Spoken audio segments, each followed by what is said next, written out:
한 목소리로 고백하겠습니다. 이제 깨어나서 하나님으로 채울 시간입니다. 이제 깨어나서 하나님으로 채울 시간입니다. 한 번 더 고백합니다. 이제 깨어나서 하나님으로 채울 시간입니다. 이제 깨어나서 하나님으로 채울 시간입니다. EBS 제작팀에서요, 한 가지 실험, 테스트를 한 게 있습니다. 이게 성적과 기억력이 무슨 관계가 있는가, 이걸 이제 테스트한 건데요. 공부 잘하는 아이들은 기억력이 좋을 거다, 이런 식의 이제 가정을 가지고 알아보기 위해서 테스트를 한 겁니다. 그 수능 모의고사 상위 0.1%의 학생들을 먼저 모았어요. 상위 0.1%라고 하면 잘 와닿지 않는데 1000명 중에 1등이라는 이야기예요. 그러면 이 요즘 기준으로 고등학교 한 5개 정도 모아서 그 중에 1등, 그런 아이들만 모아놓은 거예요. 대단하죠. 그리고 이제 나머지는 일반 아이들, 평범한 아이들, 저 같은 사람들 이렇게 이제 모아가지고 이제 테스트를 한 건데, 기억력을 이렇게 테스트한 겁니다. 아무런 연관성이 없는 단어 25개를 하나씩 3초 간격으로 알려준 거예요. 예를 들어 엄마, 그리고 선풍기, 아무 연관성도 없는 단어를 3초 간격으로 이렇게 25개를 알려주고, 그리고 나서 3분 이내에 기억나는 것을 이제 다 써보라, 그렇게 이야기를 한 거예요. 어느 정도 기대하잖아요. 그래도 상위 0.1%인데 좀 기억력이 좋겠다 생각을 했는데, 막상 결과는 제작팀이 생각한 것과 전혀 다르게 나타난 거예요.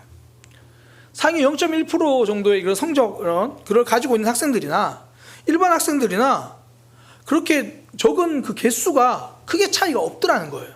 평균적으로 한 8개 정도를 이렇게 정확하게 썼다고 합니다.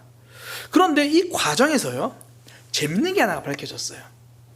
그렇게 이 단어를 주고 나서 쓰기 전에 제작팀이 이렇게 하나를 물었거든요. 몇 개 정도 쓸 수 있을 것 같습니까? 물었는데, 이 질문에 상위 0.1% 성적을 가진 학생들은 한 명 빼고 전부 다 자기가 정확하게 쓸 수 있는 개수를 말했어요. 그런데 나머지 일반 학생들은 자기가 몇 개를 맞출 수 있는지 거의 맞춘 학생들이 없다라는 거예요. 그러니까 성적이 좋다, 공부를 잘한다는 게 기억력이 아니라 내가 무엇을 알고 있고 내가 무엇을 모르고 있는지 자신에 대해서 정확히 인식하는 힘이 있었다라는 거예요. 그러니까 자기 자신을 아는 것만으로도 굉장히 많은 것이 달라진다는 걸 보여주는 거죠. 근데 이게 믿음의 성적도 그렇습니다. 지금 내 믿음 상태를 정확히 아는 사람이 믿음 생활을 잘할 수 있다는 거죠. 우리가 지금 요한계시록 그 7개의 교회를 살펴보고 오늘이 마지막 7번째 그 교회잖아요. 근데 이 7개 교회 중에서 하나님께 혼만 났던 교회가 두 교회가 있습니다. 책망만 맞은 교회, 이 사대교회와 라오디게아 교회인데요, 이 두 교회의 공통점은 자기가 자신들의 모습을 몰랐다는 거예요. 계시록 3장 1절 사대교회를 향한 말씀입니다. 네가 살았다는 이름은 가졌으나 죽은 자로다. 본인은 살아있는 신앙이야, 나 이 정도면 생명력 있지, 나 이 정도면 괜찮아, 그렇게 생각을 했는데 하나님이 보는 관점은 너 지금 죽은 거다. 우리 그때 그 말씀 함께 나눴잖아요. 숨만 깔딱깔딱 붙어있는 그 모습이다. 그러니까 자신의 신앙의 모습을 제대로 알지 못했다는 거죠. 오늘 라오디게아 교회도 마찬가지입니다. 3장 17절에 보면 이렇게 말해요. 너 스스로는 말하기를 나는 부자다, 부유하다, 부족한 게 없다, 그렇게 말하는데 하나님이 보시기에 너는 공고하다, 가련하다, 가난하다, 눈 멀었다, 벌거벗었다. 너 왜 그것을 알지 못하느냐. 내 신앙 그래도 이 정도면 저 밑바닥은 아닌 것 같은데요.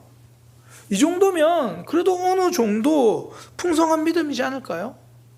그런데 하나님의 말씀은 그 반대라는 거예요. 내 믿음은 부유한 게 아니라 저 밑바닥이다, 비참하다, 공고하다, 불쌍하다, 너 지금 눈 멀어 있다. 라오디게아 교회는요, 자신의 모습을 전혀 모르고 있는 거예요. 이게 모르는 것을 아는 척하는 것도 위험하지만 내가 모른다는 사실조차 모르는 게 진짜 위험하죠. 그래서 예수님은 라오디게아 교회에다가 정확하게 그들의 모습을 알려주시는 거예요.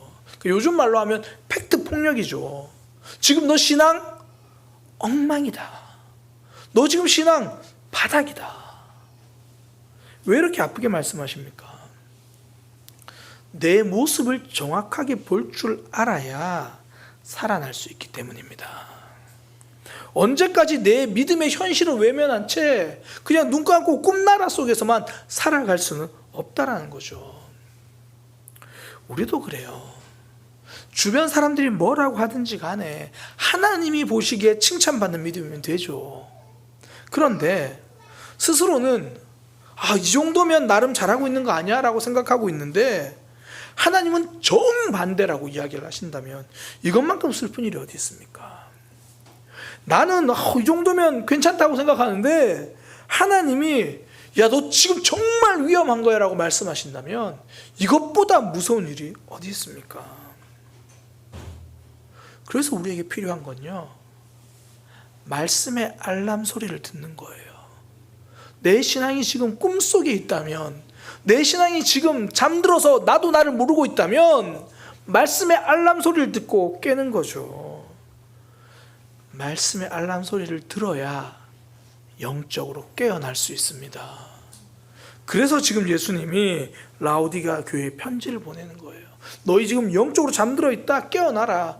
이 오늘 요한계시록 14장 3장 14절부터 22절까지 이 라오디게아 교회를 향한 편지를 한 문장으로 요약하면 이거예요. 정신 차려라. 너 지금 정신 차려라. 계시록 3장 15절에 16절, 내가 너의 행위를 아노니 네가 차지도 않고 뜨겁지도 않다. 차든지 뜨겁지 하든지 하라. 제발 정신 차려라. 네가 이렇게 계속 미지근하다면, 뜨겁지 않다면, 차지도 않다면 내가 너를 토해버리겠다. 내가 너를 토해버리겠다. 지금 라오디게아 교회는 적당히의 함정에 머물러 있고 그러면서 스스로에게 만족하는 거예요. 신앙생활 뭐 이 정도 하면 되지 뭐. 이렇게 하면 되지 뭐. 내가 막 그렇게 목숨 걸 만큼 뜨겁게 열정적으로 하는 건 아니지만 그래도 크게 문제가 될 정도의 신앙은 아니잖아. 뭐 이 정도도 뭐 더 잘하면 좋겠지만 이 정도도 나쁘진 않아. 그렇게 생각하고 있는 게 라오디게아 교회 모습이라는 거예요. 근데 예수님은 그 모습 보고 토해버리겠다. 너는 적당히가 괜찮다고 생각하느냐? 아니다. 신앙생활은 미지근한 적당이라는 것이 없다. 하나님을 향한 간절입니다. 간절함. 그렇지 않으면 토해버리겠다. 한마디로 정신 차리라는 거예요. 영적으로 잠들어 있지 말고 깨어나라는 겁니다. 예수님이 지금 라오디게아 교회를 향해 이렇게 편지를 보내신 것처럼 하나님이 우리에게 준 성경책 있잖아요. 그건 하나님이 우리에게 주신 편지입니다. 그 말씀을 통해서 우리를 향해서도 잠들어 있지 말고 깨어 있으라는 거죠. 하나님의 말씀을 들어야 영적인 잠에서 깨어납니다. 그래서 하나님이 구약 선지자들에게 하나님의 뜻을, 구약 선지자들이 하나님의 뜻을 전할 때 정말 자주 하는 말이 있어요. 나 여호와의 말이니라. 나 여호와의 말이니라. 이스라엘 백성들이 영적인 각성, 그들을 깨우기 위해서 필요한 것 하나님의 말씀이었다는 거예요. 말씀을 들어야 깨어납니다. 그러니 사단이 믿음을 무너뜨리기 위해서 사용하는 방법은 말씀을 못 듣게 해요. 안 들리게 만듭니다. 계속 잠들어 있어야 되니까. 누군가 잠들어 있는 영혼에게 영적인 알람으로 말씀을 들리게 하려고 한다면 사단은 길을 쓰고 막습니다. 주변에서 누군가 말씀을 들을 수 있는 기회를 주려고 하면 사단은 여러 상황으로 그걸 막아버려요. 몸부림을 치는 거예요. 우리가 왜 여행을 함께 가거나 특히 교회 수련회 같은 데 가면 같이 이제 잠을 자잖아요. 자다가 혹시 미처 이제 알람을 끄지 못한 사람들, 새벽 4시 반에 막 알람이 울리고 새벽기도 나가지도 않는데, 그러니까 나가려고 이제 그게 맞춰놓은 거죠. 4시 반에 맞춰놓은 거예요. 그러면 또 정작 본인은 안 깨요. 옆에 사람만 다 깨가지고 이제 막 끄고 막 그러는데, 혹여나 그럴 때 내가 미처 끄지 않은 알람 때문에 옆 사람 깰까봐 그거 막 빨리 끄려고 하잖아요. 그런 사람이 사단이라는 게 아니라 사단이 그렇게 한다는 거예요. 누군가 영적인 말씀을 듣고 깨어날까봐 그 알람을 듣지 못하게 몸부림을 쳐요. 말씀 시간에 계속 다른 생각을 집어넣는 거죠. 아니면 구조적으로 말씀을 못 듣게 만들어요. 그러니까 주일에 약속 만들거나 아니면 토요일 늦은 시간까지 붙들고 있죠. 그러니까 말씀 들으면 깨어나니까 깨어나지 못하도록 그냥 말씀 듣는 시간에 자기 만드는 거예요. 어제 밤새 그랬으니까 깨어나야 살아납니다. 고속도로 이제 운전하다 보면 아마 고속도로 운전하시는 분들은 한 번쯤 보셨을 거예요. 그런 문구가 있어요. 졸음 앞에서 누가 졸음 운전을 하면 이 빵빵 울려주세요. 이 경적 소리를 내주라는 이야기를 해요. 실제로 운전하다 보면 저 차 좀 이상한데라는 느낌이 들 때가 있어요. 그러면 이제 졸고 있는 건가? 그러면 빵빵 경적 소리 울려주라는 거죠. 그때 빵빵거리는 그 경적 소리는 분노의 경적 소리가 아니잖아요. 살림의 경적 소리입니다. 듣고 깨어나야 살아나니까. 어서 깨어나세요. 그래야 사고 나지 않습니다. 그래서 예수님도 그렇게 말씀하시는 거예요. 내가 너희에게 말하는 이 책망은 분노가 아니라 사랑이다. 계시록 3장 19절에 물은 내가 사랑하는 자를 책망하여 징계하노니 그러므로 제발 뜨겁게 다시 한번 간절함 회복되라. 다시 한번 회개하고 돌아와라. 책망의 소리가 분노의 외침이 아니라 사랑의 소리라는 겁니다. 잠들어 버린 라오디게아 교회를 깨우려는 영적인 알람 소리라는 거예요. 영적인 알람 소리, 말씀이 들려져야 다시 깨어나기 시작합니다. 하나님 우리에게 주신 말씀이 그래요. 우리를 살려주시려는 사랑의 외침입니다. 그러니 먼저는 말씀이 지금 나한테 들리기 시작하잖아요. 이거 하나님이 우리에게 은혜 주시고 지켜주고 있다는 거예요. 앞서 말씀드린 것처럼 사단은 어떻게든지 말씀을 못 듣게 방해하거든요. 예수님의 씨 뿌리는 비유가 그거잖아요. 씨를 뿌렸는데 길가에 떨어졌다는 것은 떨어졌는데 악한 자가 그것을 가져가 버렸대요. 그렇게 가져가려고 하는데도 내가 말씀이 들리고 있다는 건 하나님이 나를 악한 자의 계략에서 지켜주고 계신다는 거죠. 내가 보호받고 있다는 거고. 그런데 단순히 들리는 것을 넘어서 그 말씀이 나에게 아프게 들리고 책망으로 여겨진다면 그건 하나님이 나를 지금 사랑하고 있다는 증거입니다. 말씀을 들었는데 내 삶이 자꾸 꾸짖는 것처럼 그렇게 들려진다면 하나님이 나를 살리기 위해서 지금 영적인 일하심이 있다라는 거예요. 말씀이 불편합니까? 말씀이 아픕니까? 말씀이 내 삶을 자꾸 지적합니까? 하나님이 여러분을 사랑하신다는 증거입니다. 사랑하면 내버려 두지 않으십니다. 이 말씀을 묵상하는데요, 목사님이 같이 묵상하는 목사님이 자기 교회 한 성도 이야기를 해주시더라고요. 그분은 이제 진짜 본인은 하나님과 멀어지는 선택을 계속 한다는 거예요. 뭐 이런저런 주일에도 막 그러고. 그런데 주변 사람들이 그분을 그냥 내버려 두지 않는데요. 이상하게 유독 그분에게만 함께 성경 공부하자, 함께 예배하자. 이제 그 교회는 소그룹을 목장이라고 하는데 함께 목장 모임하자. 그러니까 그 사람을 내버려 두질 않는데요. 그래서 그 목사님이 그분을 보고 그런 생각이 들었대요. 야, 부모님의 기도와 헌신이 헛되지 않는다는 걸 저분을 보면서 저는 많이 깨달아요. 그러니까 본인은 길을 쓰고 도망가는데 하나님이 여러 사람과 상황을 통해 계속 말씀의 자리로 불러내시는 걸 본다라는 겁니다. 그렇게 말씀을 듣고 영적으로 깨어날 수 있도록 하나님이 인도해 주신다는 거죠. 뒤집어서 말하면요, 내 신앙 잠들지 않기 위해서, 혹은 내 신앙 지금 잠들어 버린 건 아닌가, 거기에서 나 자신을 지키기 위해서 필요한 것, 말씀 들을 수 있는 자리로 가는 거예요. 말씀의 알람을 들을 수 있는 자리, 말씀을 듣는 자리로 나오고 말씀을 나누는 자리로 가고, 그때 들려진 말씀이 내 영혼을 깨우고요, 내 인생을 살립니다. 아마 청년들 중에 그런 청년들 일단 제가 이야기를 들었어요. 아침에 출근할 때 일어나야 되니까 알람을 맞추는데 이게 굉장히 많이 맞춘다는 거예요. 예를 들어 7시에 일어나야 되면 6시 50분에 맞추고, 6시 55분에 맞추고, 7시에 맞추고, 그리고 끝이 아니라 7시 3분에 맞추고, 7시 6분에 맞추고. 웃고 있는 저희 친구를 보니까 그 아버지와 딸이 같이 웃고 있는 거 보니까 확실합니다. 왜요? 그렇게라도 해야 듣고 일어나니까. 하나라도 들려야 아빠가 그 새벽에 과속하고 신호위반 안 해서 나를 데려다 줄 수 있으니까. 근데 이거 원조는 우리 하나님이에요. 하나님은 우리에게 알람 시계를 계속 맞춰놓고 계십니다. 맞춰놓으라고 말씀하시는 거예요. 그게 신명기 말씀이에요. 신명기 6장 4절에서 9절.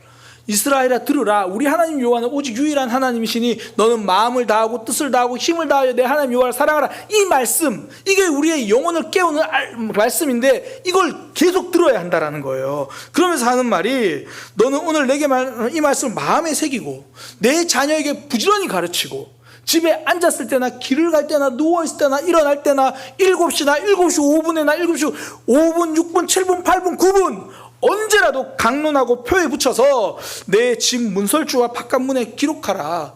손목에 메고 미간에 붙이래요. 그래서 실제로 전통 유대인들은 아직도 그거 하잖아요. 테필린이라고 해가지고 조그만 상자에다가 이 신명기 말씀을 넣어놔요. 넣어서 그거를 손목에다 이렇게 감고요, 이마에다 감아요. 그걸 테필린이라고 부르거든요. 전통 유대인들이 아직도 예배할 때 복장이 그렇게 돼요. 그러니까 말씀을 이렇게 이마에 손목에 붙여놓으라고 하니까 그대로 하는 거죠. 근데 제가 보니까 오늘날 크리스찬들도 이 테필린이 있어요. 늘 이마를 숙이고 보는 스마트폰이 있어요. 늘 손에서 떠나지 않는 스마트폰이 있어요. 우리에게 스마트폰이 테필린이죠. 아니, 그걸로 말씀 듣는 거 아니었어요? 실제로 우리 교회 한 집사님이 그런 얘기를 하시더라고요. 성경을 읽고 또 그게 안 되니까 성경을 듣기라도 해야 되는데 시간이 너무 없다는 거예요. 물리적으로. 아침에 7시에 나가서 출근하고 하루 종일 일하고 집에 오면 또 집안 식구들 챙기고 그러면 뭐 9시, 10시. 그러니까 성경 읽을 시간이 없으니까 선택한 게 이 점심시간에 밥 먹고 잠시 나와서 이 옆에서 성경을 이제 듣는다는 거예요. 저 정말 대단하다 싶었는데 나중에 그게 익숙하니까 같이 일하는 분들이 밥 먹고 나면 지금 성경 읽으러 가야지. 그래서 이제 그 말 듣고 성경 읽으러 간다는 거예요. 그 말씀이, 그러니까 그 스마트폰이 그분에게 테필린이죠. 또 어떤 분은 운동하러 갈 때 꼭 교회 유튜브를 이렇게 틀는데요. 유튜브로 설교 말씀을 듣는데요. 보통 대단한 게 아니죠. 그렇게 내가 운동하면서 하나님의 말씀을 듣는 거예요. 앉아서나 일어났을 때나 어쨌든 그 말씀을 들어야, 한 말씀이라도 들려야 내 영혼이 깨어나니까. 한 말씀이라도 들려야 내 영혼이 살아나니까. 말씀이 들릴 때요, 내 영혼이 살아납니다. 말씀이 들려야 내 영혼이 깨어나고요, 내 모습도 정확하게 보게 돼요. 그래서 예수님이 지금 너희 정신 차려라, 깨어나라, 그 말씀을 하시는 거예요. 그리고 그렇게 말씀을 통해서 깨어나고 나 자신을 발견하게 되면요, 그 다음에는 하나님으로 채우는 거예요. 지금 내 모습 이제 하나님으로 채워야겠구나. 그때 생명력이 있는 역사가 일어나거든요. 예수님이 라오디게아 교회에 정확하게 진단하셨습니다. 너희는 미지근하다. 차든지 덥든지 하라. 적당히로 살지 말고 간절함으로 신앙생활을 하라 말씀하시죠. 그러면서 이어서 하시는 말씀, 너희 지금 상태 영적으로 빈곤하다. 결코 풍족한 게 아니다. 그게 앞서 우리 함께 나눴던 계시록 3장 17절이잖아요. 지금 너는 스스로 부자라고 말하지만 너희 그렇지 않다. 이게 세 번역으로 보면 이렇게 됩니다. 네가 실상은 비참하고 불쌍하고 영적으로 가난하고 눈이 멀고 헐벗어 있다. 그들의 모습을 정확하게 말씀하십니다. 그러니까 여기까지는 영적으로 지금 깨어나도록 현실을 알려주는 거죠. 알람소리예요. 그런데 하나님 여기서 끝나지 않습니다. 대안을 알려주세요. 하나님은 진단만으로 끝내지 않는다라는 겁니다. 답과 대안을 주세요. 우리가 함께 막 지내는 사람들 중에서 제일 힘들게 하는 사람들 중에 어떤 사람들이 있어요? 진단만 잘하는 사람이에요. 이거 틀렸어. 이거 문제야. 그러면 어떻게 하면 좋을까요? 열심히 해야지. 아니, 그거 말고 구체적으로 알려주세요. 노력해야지. 아니, 그거 말고요, 진짜 뭘 해야 돼요? 열심히 노력해야지. 안 해봐서 그래. 이건 대안이 아니잖아요. 근데 하나님은 진단만 하시는 분이 아니라 대안까지 알려주세요. 구체적으로. 그게 3장 18절입니다. 내가 너를 권하노니 내게서 불로 연단한 금을 사라. 가난하니까 이제 금이 필요하다는 거예요. 그리고 이제 벌벗었다고 하니까 흰 옷을 사서 벌고 입은 것을 수치를 가리라. 눈이 멀었다고 하니까 안약을 사서 발라라. 그렇게 이야기를 해요. 여기서 말한 이 불로 연단한 금이라고 하는 것은 이 우리의 신앙으로 말하면 시련을 견디는 믿음을 이야기하는 거예요. 시련을 견디고 어려움이 있어도 믿음 끝까지 지키고 세상과 타협하지 않는 그런 믿음이 필요하다 말씀하시는 거고, 뭐 흰 옷을 입으라는 건 말 그대로 예수 그리스도의 보혈로 씻겨진 모습, 하나님 앞에 회개하라 그 이야기고, 안약을 바르라는 건 말 그대로 눈을 뜬 신앙생활 하라는 거예요. 그런데 이거 자세히 보면요, 이 본문 다시 한번 띄워주세요. 가만히 보면 하나님께 가서 구하라고 이야기해요. 하나님이 내게서 금을 사라. 그리고 흰 옷을 사서 입으라는 것도, 흰 옷은 예수 그리스도의 보혈이잖아요. 결국 예수님이 하신다는 거예요. 안약을 사서 눈에 발라보게 하는 것도 마찬가지 하나님께 구하라는 거예요. 세 가지를 다양하게 말하고 있는 것 같지만 압축해서 말하면 그거예요. 이제 하나님으로 너를 채워가라. 불로 연단한 믿음도, 회개하는 신앙도, 영적으로 눈을 뜰 수 있는 것도 결국 우리 안에 하나님이 들어오셔야 가능합니다. 그러니까 이것저것 많은 것을 말씀하시는 것 같은데 결국 내 안에 하나님으로 채워야 하는 거죠. 그 톨스토이라는 굉장히 유명한 이 소설가 작가가 쓴 안나 카레니나라는 소설이 있는데요. 이 소설 첫 문장이 굉장히 유명합니다. 사실 저도 아직 이 소설을 다 보진 않았어요. 근데 첫 문장은 알아요. 첫 문장이 이렇게 됩니다. 행복한 가정은 모두 비슷한 이유로 행복하지만 불행한 가정은 각자 저마다의 이유로 불행하다. 행복한 가정은 모두 비슷한 이유로 행복하대요. 근데 불행한 가정은 가장 저마다의 이유로 불행하대요. 그러니까 우리가 삶 보면요, 힘들고 아픈 이유가 여러 가지예요. 신앙이 흔들리고 방황하는 계기도요, 사람마다 다 달라요. 누구는 건강, 누구는 경제적인 거, 누구는 관계적인 거, 또 건강도 이 건강 저 건강, 문제도 이 문제 저 문제, 삶에서 문제가 생기고 하나님과 멀어진 이유는 너무 다양하다는 거예요. 그런데 그 신앙, 그 사람이 회복되는 걸 가만히 보세요. 회복된 이유는 딱 하나, 하나님입니다. 여러 이유와 삶 때문에 무너져 있지만 결국 하나님이 그 인생에 들어올 때 그가 회복되는 거예요.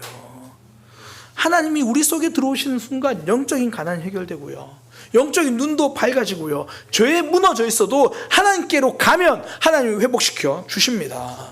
우리 모든 삶의 해결책은 딱 하나, 하나님이에요. 내 안에 하나님으로 채우면 인생의 문제의 길이 보입니다.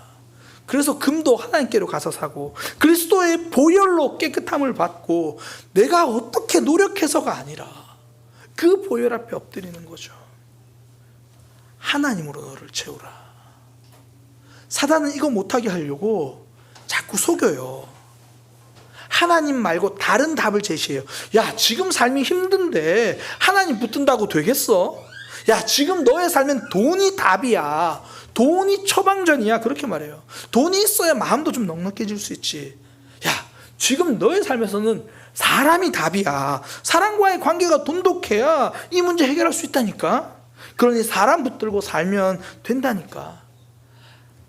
일단 직장이지. 직장이 안정돼야 다른 것도 하지. 그러니 안정된 직장을 가질 때까지는 다른 예배는 쳐다보지도 말고 훈련학교는 꿈도 꾸지 말고. 사단은 계속 엉뚱한 처방을 제시해요. 엉뚱한 처방을 믿으면 큰일 납니다. 위험해요. 제가 얼마 전에 실제로 이걸 이제 경험했는데요.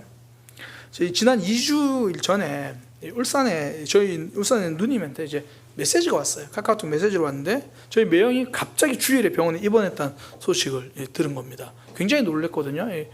건강하신 분이라서 진짜 아프지 않는 분은. 그래서 이제 연락을 하고 뭐 조카들에게도 물어보고 막 그래서 이제 이유를 들었어요. 그 전날 토요일에 이제 누님 부부가 이제 함께 자연과 이제 산으로 간 거예요. 그때 산에 갔는데 매형이 이제 좀 숨이 차고 가슴 쪽에 통증이 있고, 근데 금방 사라지니까 아이 뭐 괜찮은가 보다, 별 문제 없는가 보다. 그리고 이제 산에서 내려온 거예요. 산에서 내려오고 밑에 이제 시골 그 5일장, 그 시골장이 열리니까 거기서 이것저것 이제 사 먹고, 그 와서 이제 토요일 날 뭐 또 산에 갔다 오고 피곤하니까 잔 거예요. 일찍 자고. 그리고 이제 아침에 일어났는데, 주일 아침에 일어났는데도 가슴이 너무 아프고 답답하고 이제 구토까지 막 나오는. 그래서 막 화장실 가서 다 토한 거예요. 그러니까 어제 먹은 게 다 나온 거죠. 그러고 나니까 좀 괜찮구나. 누나 걱정돼서 병원 가봐야 되는 거 아니야? 체한 거네. 이건 급체야, 급체. 토하고 나니까 또 좀 괜찮다고. 그래서 그냥 괜찮다고 한 거예요. 근데 아무리 봐도 이제 누나 걱정이 돼가지고 병원 가보자, 응급실 가자. 남자들의 특징, 병원 가면 큰일 나는 줄 알아요. 안 간 거예요. 그래서 누나가 너무 걱정이 되니까 그래도 하민이 아빠가 목사님 말씀 들을 거야. 그래서 이제 담임 목사님을 찾아가가지고 목사님 사실 어제랑 오늘 이런 일이 있었는데 하민이 아빠가 이 병원을 안 가요. 목사님 좀 이야기해 주세요. 그랬더니 목사님이 듣고 걱정이 되시니까 전화를 한 거예요. 안수 집사님 지금 어디십니까? 예, 뭐 운행 다 마치고 집에서 뭐 쉬고 있습니다. 그러니까 잠시 교회로 좀 오세요. 그러니까 담임 목사님 말씀하시니까 이제 가는 거예요. 저희 교회도 이런 교회 맞죠? 이렇게 가는 거예요. 가니까 교회 입구에서 교회 집사님 두 분이 딱 기다리고 있는 거예요. 그래서 저희 매형을 딱 태워서 바로 병원으로 가버린 겁니다. 네, 바로 병원으로 가가지고 증상을 이야기하니까 병원에서 바로 심전도부터 하는 거예요. 그리고 입원시켜버리고 그 다음날 아침에 이제 확인해보니까 심장 쪽에 큰 혈관 2개가 70% 정도가 막혀 있는 거예요. 이게 80%가 되면 급성 심근경색이랍니다. 바로 그 전에. 그래서 이제 뭐 그 스탠스 시술 있잖아요. 그거 막 하고 잘 퇴원해서 그 다음날 또 산에 갔어요. 저랑 같이 동네 산 작은데 분명히 전조 증상이 있었는데 병원에 가지 않고 내가 판단하기 시작하니까 막을 수 있는 아픔도 못 막죠. 다행히 그래도 교회 지체들이 있었고 함께 있으니까 그랬지, 아니면 정말 현장에서 그랬으면 굉장히 위험한 상황이죠. 몸의 전문가는 내가 아니라 의사입니다. 그러니 내가 진단하고 처방하면 안 돼요. 전문가의 처방대로 해야 제대로 회복될 수 있습니다. 실제로 예전에 그 아나키라고 굉장히 유명했던 게 아이들이 아파도 병원 안 보내고 민간요법으로 막 했던, 그렇게 굉장히 유명했어요. 막 아이들이 수두 나오면 오히려 병원 데려가는 게 아니라 수두 서로 같이 걸리자고 애들끼리 막 모여있고, 그래서 막 면역력으로 해야 된다. 그래서 나중에 아이 병이 커져서 사회적으로도 문제가 된 적이 있거든요. 아마추어의 처방을 믿으면 안 돼요. 전문가의 처방을 따라줘. 신앙도 아마추어인 내가 처방전에서 내 처방전 따라가면 큰일 납니다. 신앙생활은 절대 민간요법으로 답을 찾을 수가 없어요. 하나님의 처방전을 따라야 살아날 수 있습니다.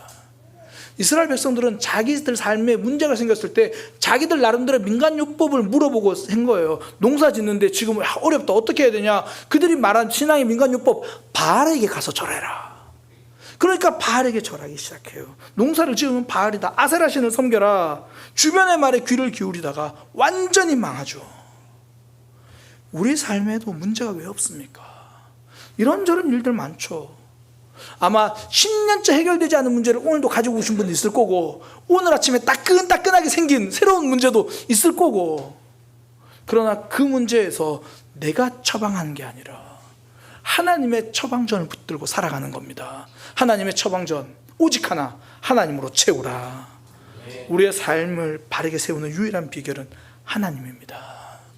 그래서 예수님이 하시는 말씀, 요한계시록 3장 20절에 볼지어다 내가 문 밖에 서서 두드리노니 누구든지 내 음성 듣고 문을 열어라. 내가 들어가야 한다. 내가 들어가야 네가 산다. 내가 들어가야 네가 산다.